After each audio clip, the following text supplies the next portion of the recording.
હવે પૂરપાટ ઝડપે પવન ફૂંકાવાનો, ચોમાસાની શરૂઆત થવાની, અલગ અલગ જગ્યા પર વૃક્ષો ધરાશાવાની ઘટનાઓ આપણે પૂર્વ જોઈ અને વૃક્ષો ધરાશાવાની સાથે જ અલગ અલગ જગ્યા પર મોટું નુકસાન પણ થતું.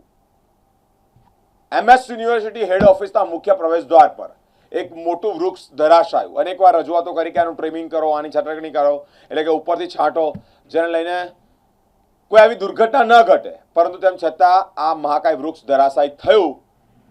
24 કલાક જેટલો સમય વીતી ગયો હોવા છતાં તંત્ર નિંદ્રાધીન છે કે આ વૃક્ષ અહીંયાથી હટાવવામાં જ નથી આવ્યું. વારંવાર રજૂઆતો પણ કરી હતી કે આ વૃક્ષને ઉપરથી છાંટી નાખો, એટલે કે એની છાટકણી કરો, એનું ટ્રીમિંગ કરો. તેમ છતાં તંત્ર દ્વારા આખાડાકાન કરવામાં આવ્યા.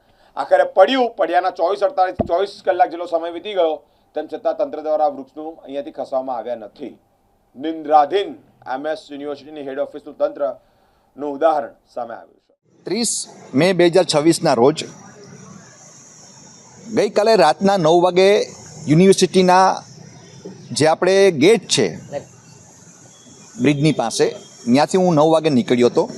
એટલે જ્યાં બનાવ જે છે, જ્યાં દુર્ઘટના જે ઘટી છે ઝાડ પડવાની, એ ખરેખર બહુ દુઃખદ અને ગંભીર એટલા માટે છે કે એ જે ઝાડ પડ્યું છે અને આખો જે યુનિવર્સિટીનો ગેટનો કચ્ચર ઘાણ થઈ ગયું છે. આ કોઈ કુદરતી આફત લોકો કહેશે, પણ આ જે પ્રી માન્સૂન પહેલાંની જે કામગીરી થવી જોઈએ એ યુનિવર્સિટીના ગેટની બહાર, એ પછી કોર્પોરેશનનું તંત્ર હોય કે યુનિવર્સિટી ગેટના કેમ્પસની અંદર કે પછી યુનિવર્સિટીનું તંત્ર હોય, બંનેમાંથી કોઈની પણ આ ખરેખર જવાબદારી હોતી હોય છે. પણ તમને ખબર છે કે ભાજપના રાજમાં જવાબદારીઓ તંત્રની નથી હોતી, માત્ર ને માત્ર નાગરિકોની હોય છે કે પછી કોંગ્રેસની હોય છે. શું કહેશો, આ ચાલુ દિવસોમાં પડ્યું હોય કાં તો રાતે પડ્યું છે, અને જો પડ્યું હોય આ ઝાડ તો કેવી દુર્ઘટના?